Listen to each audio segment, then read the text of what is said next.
એક માછલી હોય, એને તમે પાણીમાંથી કાઢી નાખો તો શું મરી જાય? પાણીમાંથી કાઢો એટલે માછલી મરી જાય. એ જ પ્રમાણે જો તમે કોઈ એક શ્રદ્ધાવાળી વ્યક્તિ હોય, ફેથફુલ પર્સન હોય, એ શ્રદ્ધાળુ વ્યક્તિમાંથી તમે શ્રદ્ધા કાઢી નાખો તો એ વ્યક્તિ કોણ બની જશે? ટ્રેડિશનલ ખ્રિસ્તી. ટ્રેડિશનલ ખ્રિસ્તી એટલે કે બધું જ કરશે, ચર્ચમાં જશે, પ્રાર્થના કરશે, નોવેના કરશે, બાઇબલ વાંચશે, બધું જ કરશે.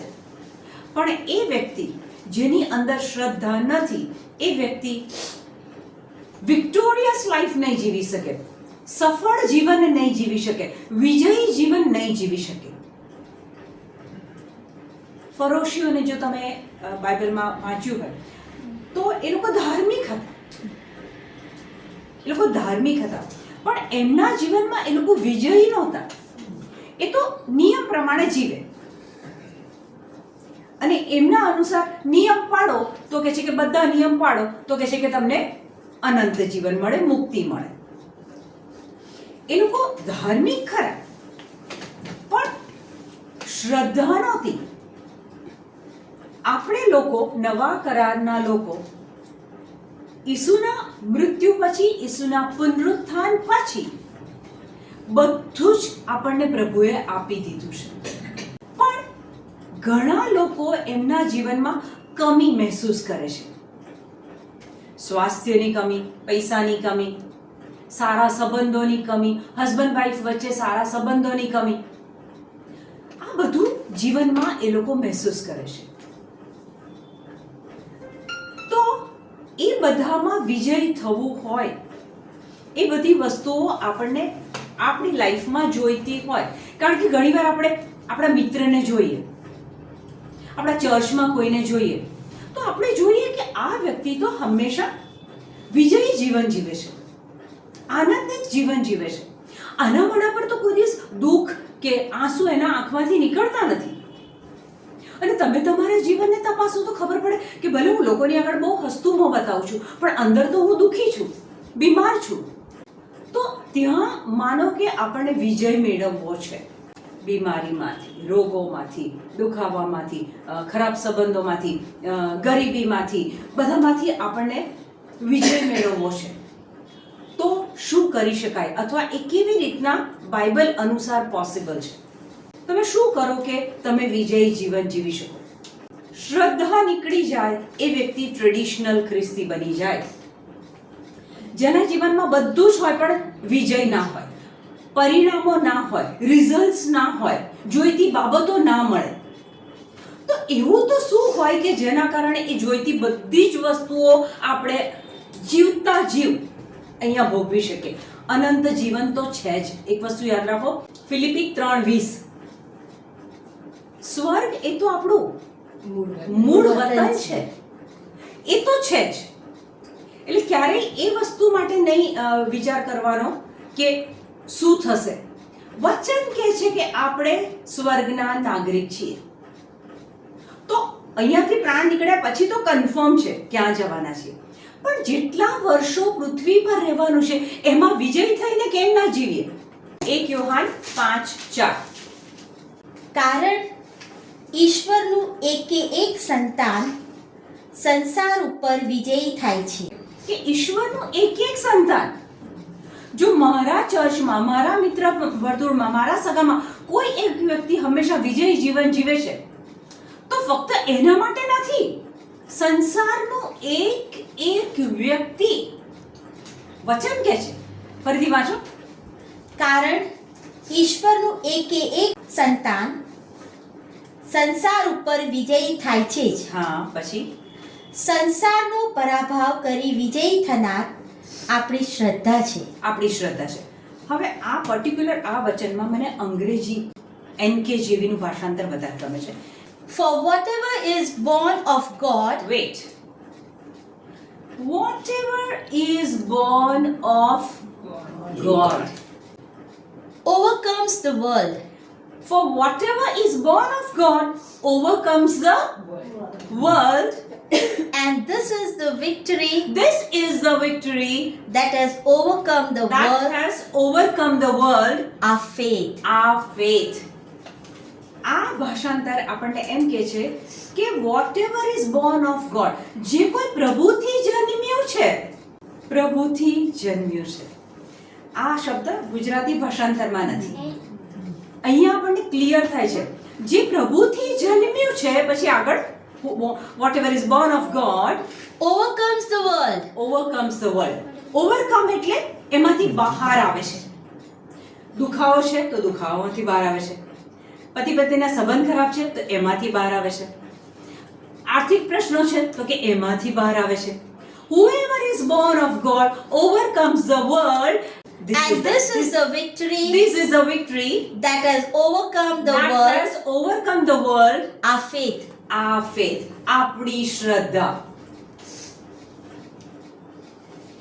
આપણી શ્રદ્ધાથી દરેક બાબતમાંથી આપણે બહાર નીકળી શકીએ છીએ. આપણું જોઈતું પરિણામ મેળવી શકીએ છીએ. આપણે વિજયી જીવન જીવી શકીએ છીએ. પણ વસ્તુ શું છે? એક જ બાબત કે છે કે આપણી શ્રદ્ધા. કે છે કે whoever is born of God, જે કોઈ પ્રભુથી જન્મ્યું છે. તો let me know, what is the meaning of to be born of God? પ્રભુથી જન્મ થવો એનો શું મીનિંગ થાય? વચન કહે છે કે જે કોઈ પ્રભુથી જન્મેલું છે, પ્રભુમાંથી જન્મ્યું છે. તો આ પ્રભુમાંથી જન્મ થવો એટલે શું? અચ્છા, મને કહો, તમારામાંથી કેટલા જણ, how many are born of God? તમારામાંથી કેટલા જણનો પુનર્જન્મ થયો છે, પ્રભુમાંથી જન્મ થયો છે? તમને કેવી રીતના ખબર પડે કે તમારો પુનર્જન્મ થયો છે? કારણ કે અહીંયા વચન કહે છે કે whoever is born, whatever is born of God, જે પ્રભુમાંથી જન્મ્યું છે. તો આપણને ખબર કેવી રીતના પડે કે મારો જન્મ, મારો પુનર્જન્મ પ્રભુમાંથી થયો છે કે નહીં? બાઇબલ બહુ સરસ છે. હા, તમે જેમ જેમ વાંચશો ને એમ તમને સમજ પડતી જશે. યોહાન 1:12 કાઢો ને. પણ જેમણે જેમણે તેનો સ્વીકાર કર્યો, તેનો એટલે કે ઈસુ. ઈસુ. ફરીથી પણ જેમણે જેમણે ઈસુનો સ્વીકાર કર્યો, ધ્યાનમાં રાખો, જેમણે જેમણે ઈસુનો સ્વીકાર કર્યો, જેમણે જેમણે તેના ઉપર શ્રદ્ધા રાખી, જેમણે જેમણે શ્રદ્ધા રાખી. ઈસુ વિશે સાંભળ્યું એ એક વસ્તુ છે, પણ ઈસુમાં શ્રદ્ધા રાખવી. જેમણે જેમણે ઈસુનો સ્વીકાર કર્યો, જેમણે જેમણે ઈસુમાં શ્રદ્ધા રાખી, તેમને સૌને તેણે ઈશ્વરના સંતાન થવાનો અધિકાર બક્ષ્યો. વચન કહે છે કે જેણે ઈસુને સ્વીકાર્યા, ઈસુમાં શ્રદ્ધા રાખી, એ બધાને ઈશ્વર પિતાએ પોતાના સંતાન થવાનો અધિકાર આપ્યો છે. કોઈ બાળક માનો કે પરીક્ષામાં ફેલ થઈ ગયું, પછી એ ઘરે આવે રિપોર્ટ કાર્ડ લઈને, પછી મમ્મી જોવે કે આ તો 7 વિષયમાં તો ફેલ થયો છે, તો મમ્મી એને બહાર કાઢી મૂકશે? ચોક્કસ નહીં. ગમે એટલો નિષ્ફળ થશે, ગમે એટલી વાર ફેલ થશે, મા બાપ એને પોતાનાથી છોડતા નથી, એને દૂર નથી કરતા. અહીંયા કહે છે કે ઈશ્વર પિતાએ જોવે છે કે કોણ કોણ મારા પુત્ર પર વિશ્વાસ રાખે છે, કોણ એનો સ્વીકાર કરે છે. એ બધાને ઈશ્વર પિતા શું કહે છે? એમના સંતાન થવાનો અધિકાર બક્ષે છે. એટલે કે સર્વશક્તિમાન પરમેશ્વર પિતા જેને આખી પૃથ્વી, દુનિયા, બધું જ બનાવ્યું, આપણે કોના છીએ? એમના સંતાન છીએ. જો આપણે ઈસુને સ્વીકારીએ તો, ઈસુમાં શ્રદ્ધા રાખીએ તો. જેઓનો જન્મ લોહી માંસથી કે દેહની વાસનામાંથી કે કોઈ પુરુષની કામનામાંથી નહીં, પણ ઈશ્વરમાંથી થયો હોય. 13મું વચન કહે છે, યોહાન 1:13 કહે છે કે જેનો જન્મ કોઈ પતિ પત્નીના સંબંધથી નહીં, કોઈ કામનાથી નહીં, કોઈ વાસનાથી નહીં, પણ ઈશ્વરમાંથી ઈશ્વરમાંથી થયો છે. 1 યોહાન 5:4 ઇંગ્લિશનું ભાષાંતર કહે છે whatever is born of God. એ લોકો આ સંસાર પર વિજયી થાય છે. પ્રભુમાંથી જન્મેલા લોકો આ સંસાર પર વિજયી થાય છે. તો પ્રભુમાંથી જન્મેલા લોકો કોણ છે? ઈસુને સ્વીકાર્યા, ઈસુમાં શ્રદ્ધા રાખી, ઈશ્વર પિતાએ પુત્ર પદ આપ્યું અને ઈશ્વરમાંથી હવે એમનો જન્મ થયો છે, મા બાપના સંબંધમાંથી નહીં. કેટલી અદ્ભુત બાબત છે. બાઇબલ તો વાંચીએ છે પણ જ્યારે સમજમાં આવે ને, યોહાન 8:32 કહે છે કે તમે સત્ય જાણશો ને સત્ય તમને મુક્તિ આપશે. આજે તમને આ સત્ય મળ્યું કે તમે ઈશ્વરમાંથી જન્મ્યા છો કે નહીં. કારણ કે યોહાન 3:3 ઈસુ કહે છે કે જે લોકોનો પુનર્જન્મ નથી થયો એ લોકો ઈશ્વરના રાજ્યમાં એ લોકો માટે દાખલ થવું અશક્ય છે. એટલે ઇનામે જોવા જઈએ તો આપણો પુનર્જન્મ તો જરૂરી છે ઈશ્વરના રાજ્યમાં દાખલ થવા માટે. યોહાન 1 યોહાન 5:4 ને ફરીથી જરા મારે એક રેફરન્સમાં લેવું છે. For whatever is born of God overcomes the world. Whatever is born of God overcomes the world. બધી મુસીબતમાંથી બહાર આવી જાય છે. હા. And this is the victory that has overcome the world, our faith. This is the victory. This is the victory that is, એ કહે છે કે શ્રદ્ધા એ જ આપણો વિજય છે. જેણે જેણે શ્રદ્ધા રાખી એનો વિજય પાક્કો છે. એફેસસ 2:8 કહે છે કે તમને અનંત જીવન મળી ગયું છે. ઈશ્વરની કૃપાની અંદર તમારી શ્રદ્ધા બળવાથી તમારો ઉદ્ધાર થઈ ગયો છે. એટલે તમારો ઉદ્ધાર થયો છે, અનંત જીવન મળ્યું છે. એફેસસ 2:8 કહે છે કે ઈશ્વરની કૃપામાં તમારી શ્રદ્ધા ભળી એટલે તમારો ઉદ્ધાર થઈ ગયો છે. શ્રદ્ધા વગર સ્વર્ગીય બાબતોમાં કાંઈ થાય નહીં. મારી એક સિમ્પલ સાદી ભાષામાં કહું તો સ્વર્ગનું નાણું એ શ્રદ્ધા છે. પૃથ્વી પરનું કોઈ ડીલિંગ મારે કરવું હોય, મારે મારા ગ્રાન્ડ ચાઇલ્ડ માટે એક સાયકલ લેવી હોય તો હું દુકાનમાં જઈશ, પૈસા આપીશ અને એ મને સાયકલ આપશે. પણ anything you want from heaven, હેવનમાં શું છે ખબર છે? સ્વર્ગમાં શું છે ખબર છે? ડોક્ટર કહે છે ને કે આ ઘૂંટણનું ઓપરેશન કરવાનું છે, કે તમારું એ ઘૂંટણ જે દુખે છે, ડોક્ટર એમ કહે છે કે ની રિપ્લેસમેન્ટ, ઘૂંટણ બદલવું પડશે. તમને ખબર છે એ તમારો એ ઘૂંટણનો સ્પેર પાર્ટ, એટલે કે આ ઘસાઈ ગયું છે, ન્યૂ બ્રાન્ડ તમારો ઘૂંટણ સ્વર્ગમાં પડ્યો છે, પ્રભુ પાસે પડ્યો છે. એક કારની કંપની હોય, મારુતિ કાર, તો એ જ્યારે એની કાર બનાવે તો એના સ્પેર પાર્ટ્સ બનાવે છે કે ભાઈ બાય ચાન્સ કોઈ તમારો સ્પેર પાર્ટ બગડી ગયો તો તમે એ મારુતિ કંપનીમાં જશો અને ત્યાંથી તમને એ તમારો જે પાર્ટ બગડી ગયો હશે એ તમને આપે છે. જો દુનિયાવી કંપની, દુનિયાવી માણસો આટલું લાંબુ વિચારે છે કે અમારા પ્રોડક્ટનું સ્પેર પાર્ટ બનાવવું પડે, તો પ્રભુએ મને ને તમને બાકાત રાખ્યા હશે. સંસાર ઉપર વિજયી થનારી તો આપણી શ્રદ્ધા છે. જો શ્રદ્ધા હશે તમને કે આ મારો ઘૂંટણ જે ઘસાઈ ગયો છે એ મારા પ્રભુ પાસે એ સ્પેર પાર્ટ પડ્યો છે, જો તમે એ શ્રદ્ધાથી બોલો છો તો એ એક્સપિરિયન્સ તમે કરશો કે આ જગ્યા પર ઢીંચણ નવો ઘૂંટણ આવી ગયો, નવો ઢીંચણ આવી ગયો. એક સાક્ષી, મેં પેલા 101 વચન મૂક્યા છે એમાં સાક્ષી મૂકી છે કે પેલી છોકરીનું જે અંગ કાઢી નાખ્યું હતું, બીજી સાઈડનું ઓપરેશન કરવા માટે જ્યારે ડોક્ટર એના અંગને ખોલે છે તો ખબર પડે છે કે જે પાર્ટ 2 વર્ષ કે 4 વર્ષ પહેલા ડોક્ટરે કાઢી નાખેલો એ તો ત્યાં ઓલરેડી નવો બનીને બેઠો છે. સંસાર ઉપર વિજયી થનારી તો આપણી શ્રદ્ધા છે. શ્રદ્ધા હશે તો સ્વર્ગીય બાબતો બધી ઉપરથી નીચે આવશે. જે કંઈ તમારા જીવનની જરૂરિયાત છે, નેમ ઇટ, નામ લઈ લો, પણ એ પૃથ્વી પરની કરન્સીથી નથી આવતું. એ સ્વર્ગની કરન્સી આપણને જોઈએ છે, અને સ્વર્ગની કરન્સી છે શ્રદ્ધા. તો હવે શ્રદ્ધાથી કહે છે કે તમે વિજયી બની શકો છો. આખા વચનનો સારાંશ એ છે કે શ્રદ્ધાથી તમે વિજયી બની શકો છો. બરાબર? હવે આપણે શું કરીએ? શ્રદ્ધા છે, મને ઈસુમાં બહુ જ શ્રદ્ધા છે, પણ પછી હું મારું મોં બંધ કરીને ઘરમાં બેસી રહું છું, તો કામ થશે?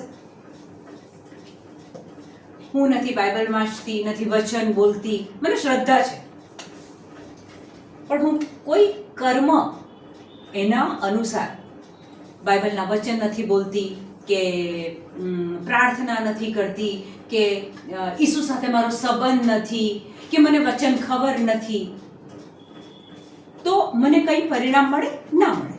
પ્રભુએ તમને આ પૃથ્વી પર સફળ બનાવવા માટે, વિજયી બનાવવા માટે તમને અમુક સત્તા આપી છે, તમને અમુક હુકુમત આપી છે, ઓથોરિટી આપી છે, કે એ ઓથોરિટીનો ઉપયોગ કરો અને તમે વિજયી થઈ શકો.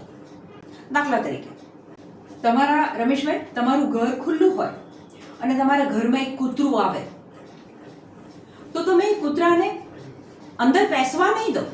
તમે એ કૂતરુંને અંદર એન્ટર થતા જોશો કે તરત જ શું બોલશો? હટ, હળે, હળે, નીકળ અહીંથી. તો બી એ નહીં માને તો તમે એકાદક લાકડી ઉઠાવશો, અને પછી કૂતરાને ભગાડવાનું એક જેસ્ચર હોય છે, ખબર છે કયું? તમે માનો કે રસ્તા પર જાઓ છો, કૂતરું તમારી પાછળ આવે છે, અને તમે નથી ઈચ્છતા કે એ તમને બચકું ભરે, એટલે તમે એના તરફ વળો છો અને પછી એક જેસ્ચર કરો છો, એક હાવભાવ કરો છો. શું કરો છો? હાથ ઉપાડો છો. એ સિવાય એક કરો છો કે નીચે પથ્થરો લેવાનું એક જેસ્ચર કરો છો. કૂતરું તમારા એ જેસ્ચરથી ડરી જાય છે કે હવે આ પથ્થર લીધો. હકીકતમાં તમે વળીને પથ્થર લીધો નથી હોતો, તમે ફક્ત એ જેસ્ચર કરો છો અને પેલું કૂતરું ભાગી જાય છે. એક વસ્તુ છે, જીવનમાં કોઈ સમસ્યા આવી છે, કોઈ વિજય મેળવવો છે, તો યાકૂબ 4:7 કહે છે કે પ્રભુને અધીન થાઓ અને શૈતાનના સામે થાઓ, તો એ શૈતાન તમને છોડીને ભાગી જશે. એટલે જેમ તમે કૂતરાની સામે થાવ છો એને ભગાડવા માટે, એમ તમારા જીવનના દુખાવા, સમસ્યાને હટાવવા માટે તમારે મોં ખોલવું પડે, એની સામા થવું પડે, એ દુખાવાની સામા થવું પડે, અને તો એ ભાગી જાય. તો પ્રભુએ આપણને સત્તા આપી છે, એ હુકુમત આપી છે. દાખલા તરીકે, મોશેને પ્રભુએ એક કામ આપેલું કે તું ઇઝરાયેલી લોકોને ઇજિપ્તમાંથી, મિસરમાંથી બહાર લાવ. અને ત્યારે એ કામ બહુ મોટું હતું. મૂસા તો પ્રભુને આર્ગ્યુમેન્ટ બી કરે છે કે મને બરાબર બોલતા નથી આવડતું અને હું કેવી રીતના કરું ને. પ્રભુને તો ખબર છે કે હું ને તમે આજના દિવસે એવા જ વીક, એવા જ નબળા, એવી જ આર્ગ્યુમેન્ટ કરવા વાળા લોકો છીએ. પણ પ્રભુએ મોશેને એક ઓથોરિટી આપેલી. જ્યારે ઇઝરાયેલી લોકોને બહાર કાઢીને મૂસા લાવે છે અને રાતા સમુદ્ર પાસે જાય છે, તો સીન કેવો થાય છે કે આગળ રાતો સમુદ્ર છે, પાછળ રાજા ફેરો અને એનું આખું સૈન્ય છે. એટલે આગળ સમુદ્ર, પાછળ રાજા અને સૈન્ય, વચ્ચે કોણ? તો કે મોશે અને ઇઝરાયેલ. હવે મોશે ગભરાય છે. મોશે પ્રભુને બૂમ પાડે છે, પ્રભુ હું શું કરું? પ્રભુ કે તું મને શું કામ પૂછે છે? મેં તને લાકડી આપી છે, લાકડી ઊંચી કર. તરત જ મોશે લાકડી ઊંચી કરે છે અને એ દરિયાના બે ભાગ થાય છે. મોશેને એ સત્તા એ આપેલી હતી, પણ જ્યારે ટાઈમ આવ્યો ત્યારે પ્રભુને બૂમ પાડે છે. પ્રભુ કહે છે લાકડી ઊંચી કર. ઊંચી કરતાની સાથે બે ભાગ થઈ જાય છે. એટલે કે પહેલી જવાબદારી આપણી છે. કોઈ સમસ્યા, કોઈ તકલીફમાંથી બહાર આવવું છે, ઓથોરિટી આપી છે. આપણે મોં ખોલીને જ્યારે એ ઓથોરિટીનો ઉપયોગ કરીએ તો આપણી શક્તિથી એ કામ નથી થતું. એ કામ પ્રભુની શક્તિથી થાય છે. જ્યારે મોશે લાકડી ઊંચી કરે છે ત્યારે મોશેની શક્તિ નહીં, એ લાકડી ઊંચી કરવાથી પ્રભુની શક્તિથી એ બે ભાગ થયા. મોશે એ જૂના કરારમાં, ત્યારે ઈસુએ બલિદાન નહોતું આપ્યું. જૂનો કરારનો સમય ઈસુના બલિદાન પહેલાનો સમય. મને ને તમને પ્રભુએ સત્તા આપી છે, પ્લસ આપણી પાસે એડિશનલ પ્લસ ઈસુનું બલિદાન છે. હવે ઈસુના બલિદાનમાં આપણને બધું જ આપી દીધું છે. ઈસુએ જ્યારે ક્રૂસ પર બલિદાન આપ્યું ત્યારે મને ને તમને પૃથ્વી પરનું સુખી, તંદુરસ્ત, આનંદિત જીવન જીવવા માટે અને સ્વર્ગીય જીવન માટે બધું જ ઈસુએ આપણા માટે કરી દીધું છે. આપણા સ્પિરિટમાં, આપણા અકાઉન્ટમાં એ જમા કરી દીધું છે. દાખલા તરીકે ગલાત્યા 3:13 કહે છે, પ્રભુ ઈસુએ જ્યારે ક્રૂસ પર બલિદાન આપ્યું ત્યારે આપણા શ્રાપો લઈ લીધા અને આપણને આશીર્વાદિત કર્યા. આપણને ઘણી વખતે ગિલ્ટ થતું હોય છે કે મૂર્તિ પૂજા, કે ગાળો બોલવી, અપશબ્દ બોલવા. પ્રભુ કહે છે કે તારા પેઢી દર પેઢીના શ્રાપો ઈસુએ ક્રૂસ પર લઈ લીધા છે. હવે મારે ને તમારે પૃથ્વી પર કોઈ ભાર નીચે જીવવાની જરૂર છે? એક જ કામ કરવાનું છે, ઈસુને ઓળખવાના છે, ઈસુમાં શ્રદ્ધા રાખવાની છે, જેના કારણે પુત્ર પદ મળે છે અને જેના કારણે ઈશ્વરમાંથી જન્મ થાય છે. એ ઈસુએ કૃષ્ણ બલિદાનમાં શું કર્યું? આપણા બધા જ પાપો માફ કરી દીધા. લુક 23:34 કહે છે, બધા પાપો માફ થઈ ગયા. જૂના કરાર અનુસાર આપણા અને પિતા વચ્ચે એક અંતર હતું. અતિ પવિત્ર ગર્ભગૃહ કે જ્યાં વર્ષમાં એકવાર વડો પુરોહિત જાય, બીજું કોઈ મારા તમારા જેવા કોઈ જઈ ના શકે. આપણા અને પિતાની વચ્ચે એક અંતર હતું આપણા પાપોના કારણે. યશાયા 59:2 કહે છે કે આપણા અને પિતાની વચ્ચે અંતર હતું, ઓબ્સ્ટેકલ હતું. ઈસુના બલિદાનથી એ ઓબ્સ્ટેકલ હટી ગયું. વચન કહે છે કે મંદિરનો પડદો ચીરાઈ ગયો અને આપણા માટે સ્વર્ગના દ્વાર ખુલી ગયા. વચન કહે છે 2 કોરિન્થીયસ 8:9 કે પ્રભુ ઈસુ ગરીબ બન્યા અને એ બલિદાનમાં એમણે આપણને ધનવાન બનાવી દીધા છે. હવે માનો કે કોઈ વ્યક્તિ નોકરી શોધે છે, ત્યારે આ વચન જો એ સતત બોલે કે પ્રભુ ઈસુ વચન કહે છે જે પ્રમાણે મોશે લાકડી ઊંચી કરી એમ આપણે આપણું મુખ ખોલીને વચન ઊંચું કરવાનું છે. પ્રભુ વચન કહે છે કે ઈસુ તમે મારા માટે ગરીબ બન્યા અને તમે મને એ ડિવાઇન એક્સચેન્જમાં ધનવાન બનાવી દીધો છે કે બનાવી દીધી છે. ઈસુએ ક્રૂસ પર શું કર્યું? એણે ઘા સહન કર્યા. 1 પીતર 2:24 એના ઘાના કારણે આપણને સાજાપણું મળી ગયું છે. યશાયા 53:5 કહે છે એને સોળ પડ્યા. એ સોળના કારણે આપણે આજે સાજા સમા છીએ. પણ વિશ્વાસ છે કે આપણે સાજા સમા છીએ? આપણા મુખમાંથી વચન નીકળે છે કે આપણને એની અસર થાય? આ બધું જ ઈસુએ કરી દીધું છે. વચન તો કહે છે કે દર્શન 1:18 કહે છે, રેવેલેશન 1:18 કહે છે કે એણે જ્યારે કબરમાં ગયા ઈસુ ત્યારે એ મૃત્યુની ચાવી ઈસુએ એના હાથમાં લઈ લીધી છે. હવે આપણું મૃત્યુ થાય છે તો આપણે કોઈ ચિંતા કરવાની જરૂર નથી, કારણ કે ઈસુએ આપણા વતીની ફાઇટ આપી દીધી છે. આપણને એણે ખરીદી લીધા છે એના લોહીથી, એના બલિદાનથી. Come on, what else do you need? આનાથી વધારે શું તમે માંગો છો? હવે તપૃતુ આવશે ત્યારે પુષ્કળ ઉપવાસો કરીશું, પ્રાર્થના કરીશું, બધું જ કરીશું. એ સાચા ઈસુ, એ પુનર્જીવિત થયેલા, પુનરુત્થાન પામેલા ઈસુ, એને ખરેખર ઓળખીએ છીએ? એની જોડે મારો ને ઈસુનો રિશ્તો છે ખરો? બાઇબલ લઈને બેસવું, બાઇબલ વાંચવું ઇઝ વન થિંગ. વચનો ફાટ ફાટ ફાટ પેલા ફરોશીઓની જેમ મોઢે આવડવી ઇઝ વન થિંગ. પુષ્કળ બધી બીજી અનેક બાબતો કરવી ઇઝ વન થિંગ. પણ રિયલી એ ઈસુને તમે ઓળખો છો? તમે એની જોડે સંબંધ બાંધ્યો છે?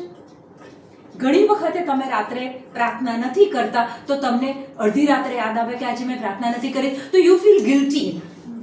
ઓહ, આજે મેં આ પ્રાર્થના ના કરી. 9 દિવસની અમુક પ્રાર્થનાઓ તમે કરતા હોય, એમાં એક દિવસ પડી ગયો, યુ ફીલ ગિલ્ટી કે આઈ એમ નોટ વર્ધી ઓફ ગોડ. તમે પ્રાર્થના કરો કે ના કરો, પ્રભુ તમને પ્રેમ કરે છે.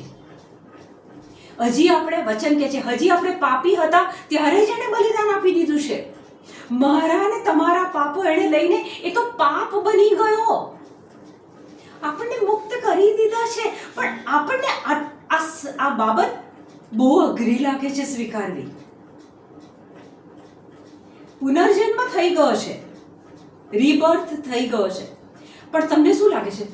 પણ મારાથી તો ગુસ્સે થઈ જવાય છે, મારાથી તો જૂઠું બોલાઈ જાય છે, એટલે પ્રભુની નજરમાં તો હું પાપી છું. પ્રભુ કહે છે કે જે લોકો નિયમો પાડી શકે છે એ લોકો માટે મેં બલિદાન નથી આપ્યું. જેનાથી પાપ થઈ જાય છે ને એમના માટે જ મેં બલિદાન આપ્યું છે. પુણ્યશાળીઓ માટે હું નથી આવ્યો, પાપીઓ માટે આવ્યો છું.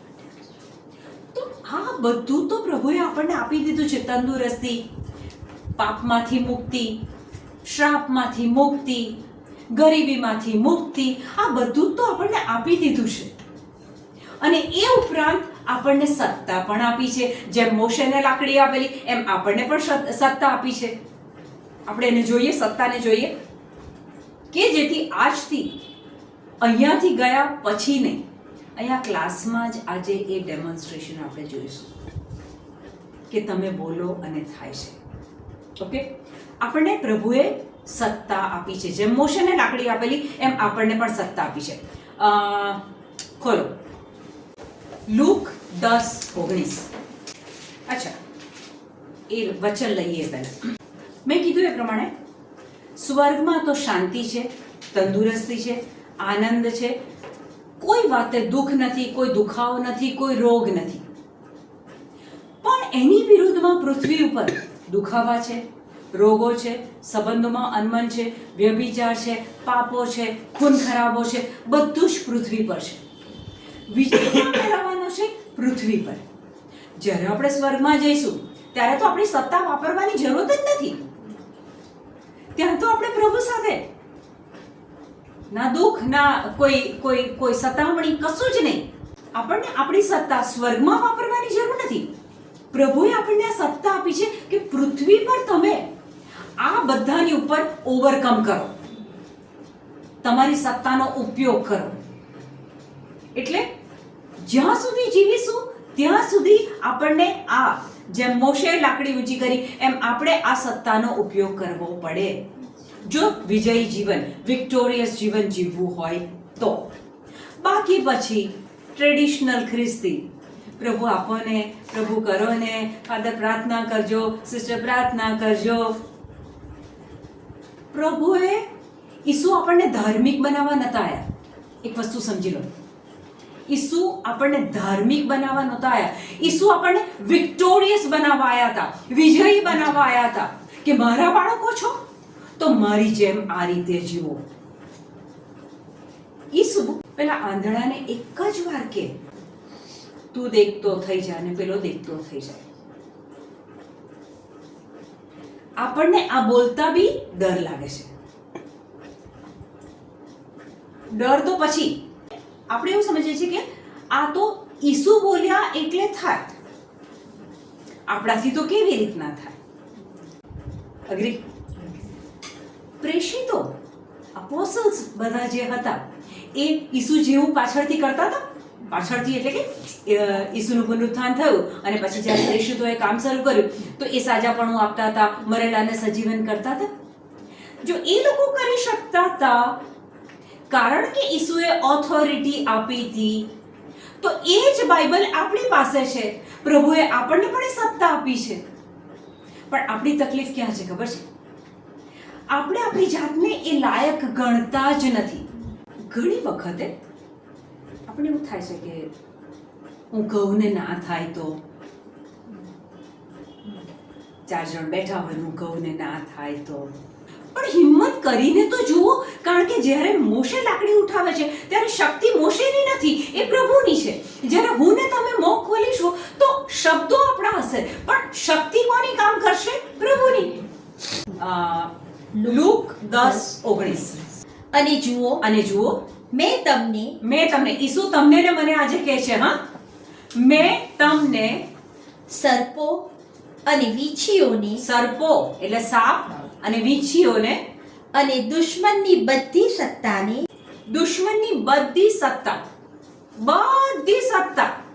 5%, 10%, 80% નહીં, દુશ્મનની બધી સત્તાને પગ તળે કચડવાની શક્તિ આપી છે.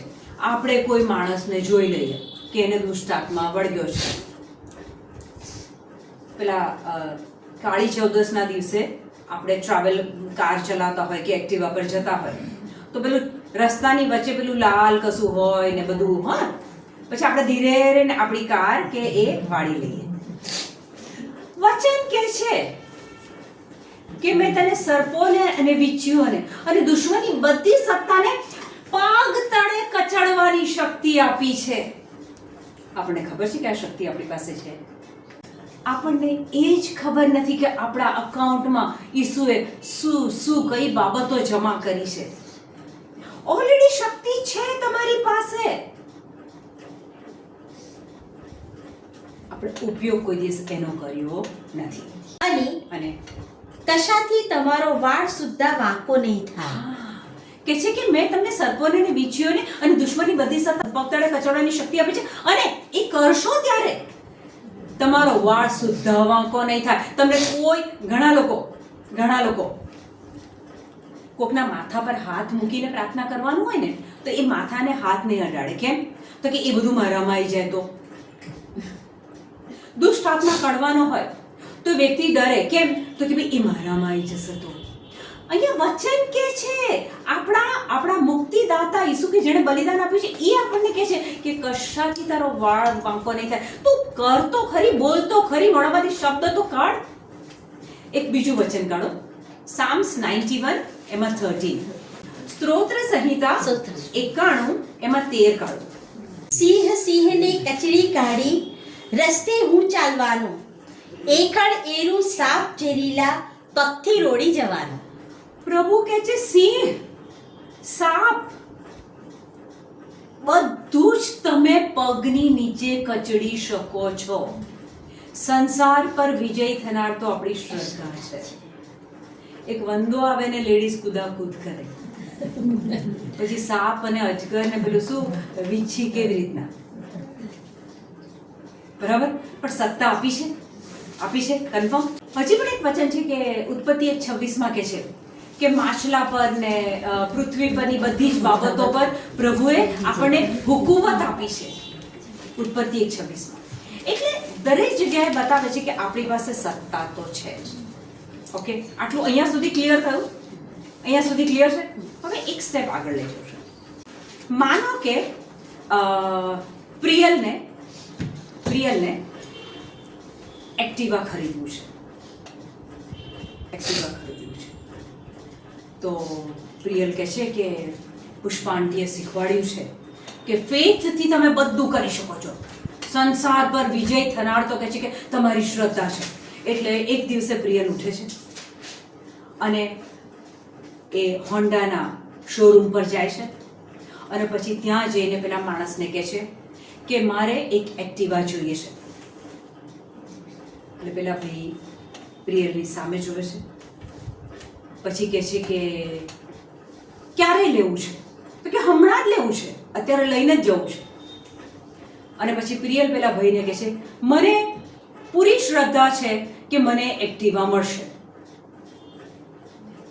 પ્રિયલ પેલા ભાઈને કહે છે કે મને પૂરી શ્રદ્ધા છે કે તમે મને એક્ટિવા આપશો. કે પેલા ભાઈ કે છે 1,05,000 તમારે ભરવા પડશે.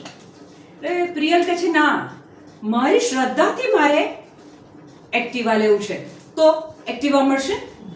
પેલો ભાઈ આપશે? પેલો ભાઈ શું માંગશે? પૈસા માંગશે. આને કહેવાય આપણે લેનદેન. ઇંગ્લિશમાં શું કહે છે? ટ્રાન્ઝેક્શન. પેલો ભાઈ કે ભાઈ તું પૈસા અને એક્ટિવા લઈ જા. પૃથ્વી પરની આ સિમ્પલ સાદી બાબત છે. કશું ખરીદવું છે તો તમારે પૈસા રિલીઝ તો કરવા પડશે ને, પૈસાને આપવા તો પડશે જ ને. કે મેં પૈસા નથી આપવા પણ મારે એક્ટિવા જોઈએ છે, તો ધેટ્સ નોટ પોસિબલ. લેનદેનમાં બંને પક્ષે આપવાનું ને લેવાનું કરવું પડે. તો એ જ પ્રમાણે જો આપણે સ્વર્ગીય બાબત, આપણી સમસ્યાનું નિરાકરણ, સાજાપણું, નવો ઢીંચણ, જે કંઈ બાબત જોઈતી હોય તો એમાં આપણા પક્ષે કંઈક રિલીઝ કરવું પડશે, ત્યારે એ સ્વર્ગીય બાબત, એ પ્રભુ તરફથી આવતી બાબત આપણને મળશે. હવે માનો કે જે પ્રમાણે મેં રાગીણી બહેનને કીધેલું, જ્યારે મારા ઘરે પ્રેયર કરવા આવેલા ને ત્યારે વચનો એક્સપ્લેન કર્યા, પછી છેલ્લે પ્રેયર કરી. અને પ્રેયર કર્યા પછી મેં કીધેલું કે તમારો આ દુખાવો નીકળી ગયો છે. ભલે તમને ઘરે ગયા પછી એકવાર દુખાવો બી થાય, પણ એક વસ્તુ યાદ રાખજો કે આધ્યાત્મિક દુનિયામાં, સ્પિરિચ્યુઅલ રેમમાં એ વસ્તુ બની ગઈ છે, સાજાપણું તમને મળી ગયું છે. હવે ઘરે ગયા પછી એમણે શું કરવાનું હતું કે પેલા જે 101 સાજાપણાના વચનો હતા, મેં કીધેલું કે આ તમારે બોલવા પડે. ઈસુના ઘાથી મને સાજાપણું મળી ગયું છે, ઈસુના સોળથી હું સાજી સમી છું. તમે અહીંયાથી આ વચન રિલીઝ કરો તો સામેથી તમને હીલિંગ, સાજાપણું એ અનુભવ થાય. દુખાવો નીકળી ગયો. તમે તમારા તરફથી કશું રિલીઝ કર્યું. શું રિલીઝ કર્યું? તો વચનો રિલીઝ કર્યા, મોં ખોલીને બોલ્યા, અને ત્યાં પ્રભુનું કામ ત્યાં થયું કે દુખાવો નીકળી ગયો. હવે તમારા કેસમાં ભલે તમે અત્યારે એમ કહેતા હોય કે મને ઓછું દુખે છે, પણ થોડું દુખે છે, સ્પિરિચ્યુઅલ રેમમાં એ 100% દુખાવો નીકળી ગયો છે. આ દુખાવા પર વિજય મેળવનાર તમારી શ્રદ્ધા છે. જ્યારે તમે શ્રદ્ધાથી બોલશો કે ઈસુના ઘાથી અહીંયા દુખાવો નીકળી ગયો છે, ઈસુના સોળથી મારો ખભો સાજો સમો છે, જ્યારે તમે શ્રદ્ધાથી બોલશો, તમે તમારા વચનો રિલીઝ કરશો, ત્યાં એ સાજાપણું અહીંયા મહેસૂસ થશે. મહેસૂસ કરવા માટે તમારે કંઈક રિલીઝ કરવું પડે, છોડવું પડે, બોલવું પડે, પ્રયત્ન કરવો પડે. આપણે તો એક ફંડા બહુ જ સારો છે, બહુ પ્રાર્થના કરે. એ છોકરો માંદો હોય ને, ઈસુ મારા છોકરા માટે કંઈક કર ને, ઈસુ બહુ દિવસ થયા એનો તાવ નથી ઉતરતો, ઈસુ એને સાજાપણું આપને. ત્યારે ઈસુ, મારી ભાષામાં કહું ને, ઈસુ લોહીના આંસુ રડે છે કે મેં તારા દીકરા માટે ઘા સહન કરી લીધા, સોળ સહન કરી લીધા, લોહી વેવડાઈ દીધું, તને તારા દીકરાને કિંમત ચૂકવીને ખરીદી લીધો. હવે તારે શું કરવાનું છે? તારા દીકરા માટે તું બોલ કે ઈસુના ઘાથી મારો દીકરો સાજો થયો છે. પેલો તમારી પર અહીંયા ગોળીઓ ચલાવે છે ને, તમે ગોળીઓ ચલાવો વચનની, અને ત્યાં તમને આજે ઈસુ કંઈ કહે છે. ખબર છે શું? આજે આપણને બધાને ઈસુ કંઈક કહે છે. એક વખતે શિષ્યો હોળીમાં હતા, પછી બહુ તોફાન આવે છે, અને ઈસુ તો પાછળ તકીઓ નાખી અને મસ્ત ઊંઘતા હતા. હોળી તો હાલમ ડોલમ થાય છે. અને પછી પેલા શિષ્યો ઈસુને કહે છે, ગુરુદેવ ગુરુદેવ, અમે તો મરી રહ્યા છીએ, તમને અમારી પડી નથી. જો આજે તમને તમારી શ્રદ્ધા ચેક કરવી હોય ને કે ખરેખર તમારામાં શ્રદ્ધા છે કે નહીં, જો ચેક કરવી હોય ને, MRI કરાવો, સોનોગ્રાફી કરાવો, એટલે પેલા અંગમાં જે ઇશ્યુ હોય એ રિપોર્ટમાં બતાવી દે. આજે જો તમારે તમારી શ્રદ્ધા ચેક કરવી હોય તો તમારા શબ્દોને એક્ઝામિન કરો, તમારા શબ્દોને ચેક કરો. દાખલા તરીકે ઘણા લોકો સાથે આ બાબત બને છે કે હું એ લોકોને કોઈ વ્યક્તિ બીમાર હોય પછી હું એને વચન સમજાવું, પછી કહું કે આ વચન તમે બોલજો કે ઈસુના ઘાથી મને સાજાપણું મળી ગયું છે, ઈસુના સોળથી હું સાજી સમજું. હું એ લોકોને બોલવા માટે કહું. પછી એ લોકો ઘરે જાય એટલે આખો દિવસ એ બોલે. શું બોલે? ઈસુના ઘાથી મને સાજાપણું મળી ગયું છે, ઈસુના સોળથી હું સાજી સમજું. અને બોલતા બોલતા વચ્ચે એક ફોન આવ્યો. અરે યાર, મને તો છે ને ડૉક્ટરે આવો રિપોર્ટ આપ્યો છે અને ડૉક્ટરે કીધું છે કે હવે 6 મહિનાથી વધારે તમારી લાઈફ નથી. એક બાજુ તમે શું બોલો છો? ઈસુના ઘાથી હું સાજી છું, ઈસુના સોળથી. પછી ફોનમાં વચ્ચે શું બોલો છો? તમારા શબ્દોને ચેક કરો. તમે તમારી સાથે વાત કરતા હોય કે તમે કોઈની જોડે વાત કરતા હોય, તમારા શબ્દોમાં શું આવે છે? ડોક્ટરનો રિપોર્ટ આ છે, પણ મારા ઈસુના ઘાથી મને સાજાપણું મળી ગયું છે. પેલા શિષ્યો ઈસુને શું કહે છે? અમે તો મરી રહ્યા છીએ. અને ત્યારે ઈસુ એ શિષ્યોને એક સવાલ પૂછે છે. ખોલો લુક 8:25. પછી તેમણે શિષ્યોને કહ્યું, ક્યાં ગઈ તમારી શ્રદ્ધા? ઈસુની સાથે દિવસ રાત રહેતા હતા. બધા જ ચમત્કારો શિષ્યો જોતા હતા. અને જેવું તોફાન આવ્યું, હોડી હાલમ ડોલમ થઈ કે તરત જ એમનાથી મુખમાંથી નીકળ્યું, અમે તો મરી રહ્યા છીએ. અને ત્યાં ઈસુ એક સ્ટ્રિક્ટ અવાજમાં વાત કરે છે, ક્યાં ગઈ તમારી શ્રદ્ધા? એનો મતલબ એ થયો કે આપણામાં શ્રદ્ધા તો છે જ, પણ ક્યાં ખોવાઈ ગઈ છે, ક્યાં જતી રહી છે. દાખલા તરીકે તમે સવારમાં કોઈ કામ માટે બહાર જાઓ છો અને તમારો દીકરો ઘરમાં આખો દિવસ એકલો રહેવાનો હોય છે. હવે તમે બહાર જાઓ છો એટલે દીકરો શું ખાશે?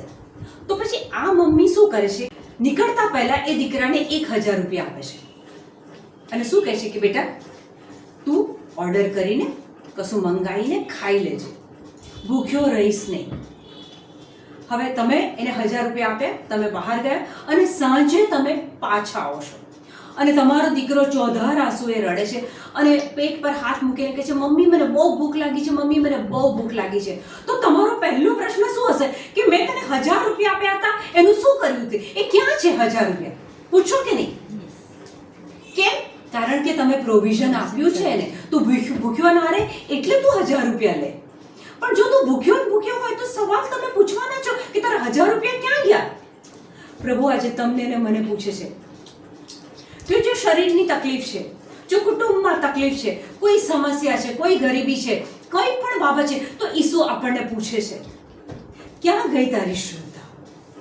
એનો મતલબ એ થયો કે ઈસુએ તો શ્રદ્ધા આપી છે, પણ આપણે આ 5 ઇન્દ્રિયોના ઉપયોગને લઈને એટલું બધું પેલું જે દેખાય છે, સ્પર્શી શકાય છે, એને એટલું મોટું માની લીધું છે કે એ ઈસુના બલિદાનના ડિવાઇન એક્સચેન્જમાં આપણને જે કાંઈ મળ્યું છે એમાં હવે આપણી શ્રદ્ધા રહી નથી.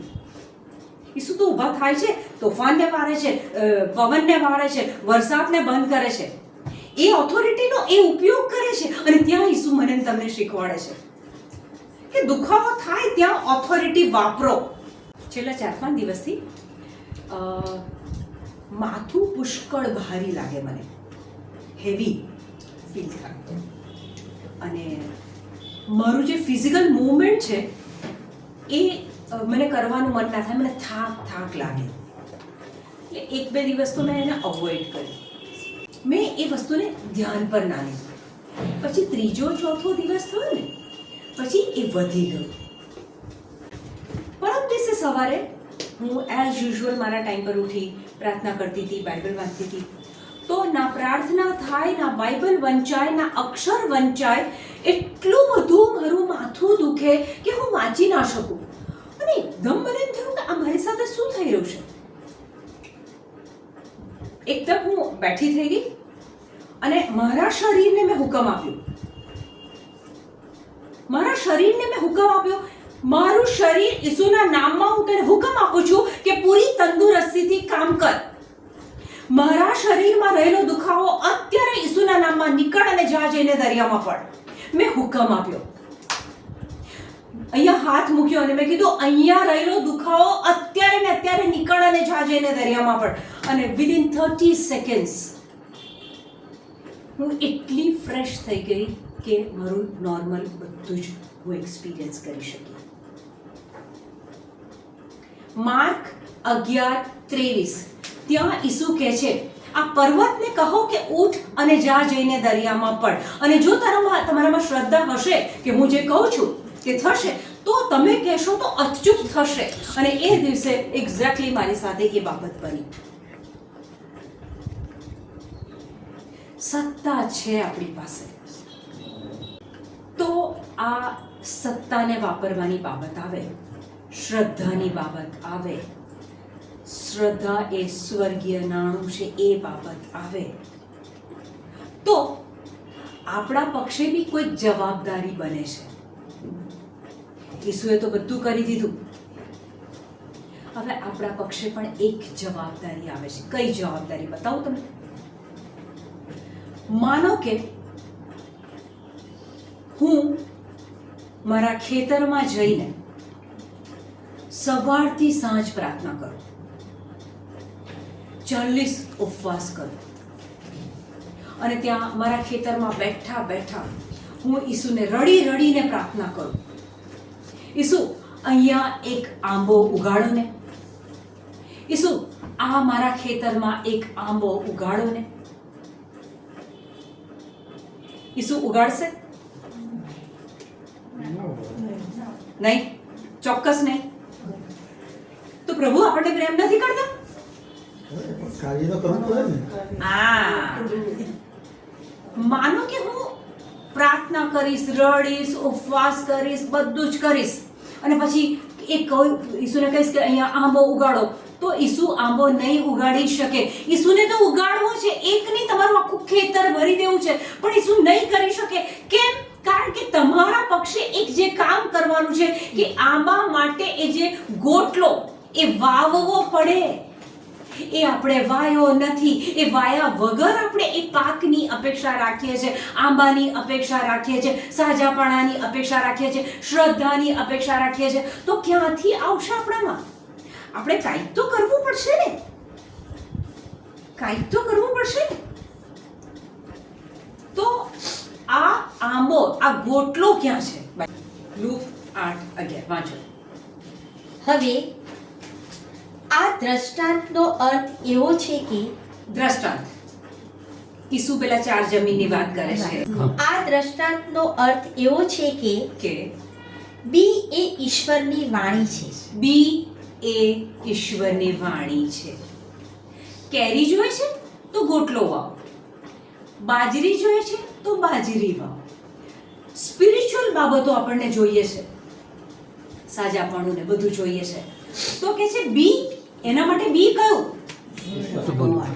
એ બી બીજે ક્યાંય નથી, એ બાઇબલના વચનો એ બી છે.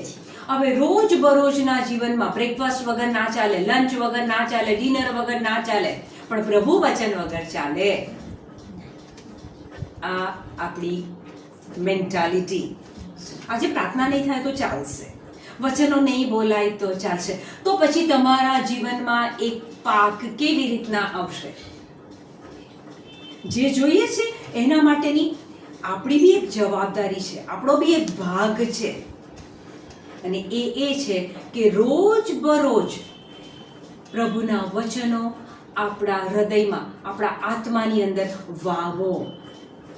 અને પછી જ્યારે વાવશો ત્યારે તો 1 Corinth 3:6 કાઢો ને જલ્દી. મેં વાવ્યું અને આ વાક્ય સંત પાઉલ બોલે છે. મેં વાવ્યું અને અપોલોસે પાણી પાયું, અપોલોસે પાણી પાયું, પણ ઉગાડ્યું તો ઈશ્વરે. ઉગાડ્યું તો ઈશ્વરે.